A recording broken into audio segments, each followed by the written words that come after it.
royaume de Dieu n'est pas un endroit. Ce n'est pas le paradis après la mort. Le royaume de Dieu est une réalité spirituelle qui doit être manifestée ici et maintenant. C'est un gouvernement divin qui doit influencer toutes les sphères de la société. C'est pourquoi Jésus nous a dit de prier. Que ton règne vienne, que ta volonté soit faite sur la terre comme au ciel. Parce que la mission de l'Église est d'établir ce royaume sur la terre.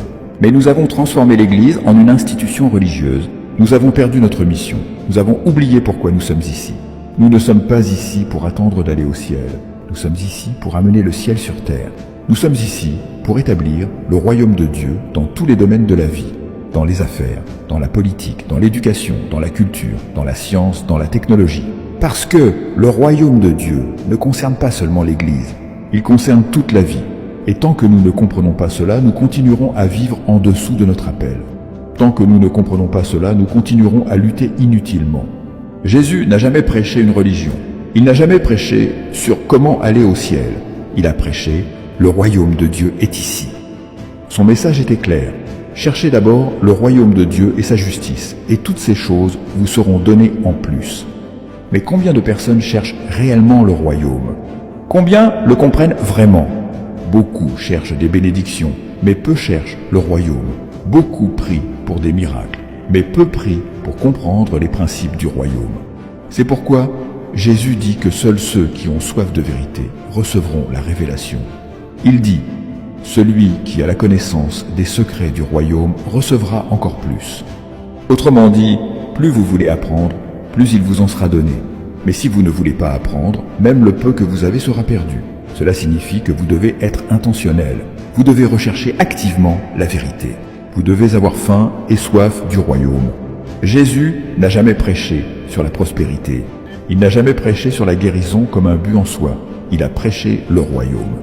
Et la prospérité, la guérison et toutes les autres bénédictions suivaient naturellement.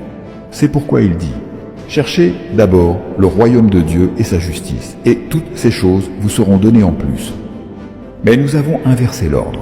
Nous cherchons toutes ces choses au lieu de chercher d'abord le royaume. Et c'est pourquoi beaucoup de croyants luttent encore. C'est pourquoi ils prient pour des choses que Dieu a déjà promises, parce qu'ils ne comprennent pas que lorsque vous entrez dans le royaume et que vous vivez selon ses principes, tout ce dont vous avez besoin vous est ajouté automatiquement. Vous n'avez pas besoin de prier pour cela. Le royaume fonctionne selon des lois. Tout comme la terre fonctionne selon des lois naturelles, le royaume de Dieu fonctionne selon des lois spirituelles. Et si vous comprenez ces lois et que vous les appliquez, vous verrez les résultats. Vous verrez le royaume de Dieu se manifester dans votre vie. Mais si vous ne comprenez pas ces lois, vous continuerez à lutter. Vous continuerez à prier pour des choses qui devraient être automatiques. Vous continuerez à vivre en dessous de votre potentiel royal. Le diable ne veut pas que vous compreniez votre véritable position dans le royaume. Il veut que vous restiez dans l'ignorance parce que l'ignorance est son arme principale. Rappelez-vous ceci, Satan ne règne pas par la puissance. Il règne par l'ignorance. Il n'a aucun pouvoir sur vous, sauf celui que vous lui donnez par votre manque de connaissance. C'est pourquoi il a si peur que vous compreniez le message du royaume. Parce que si vous le comprenez, il ne peut plus vous manipuler.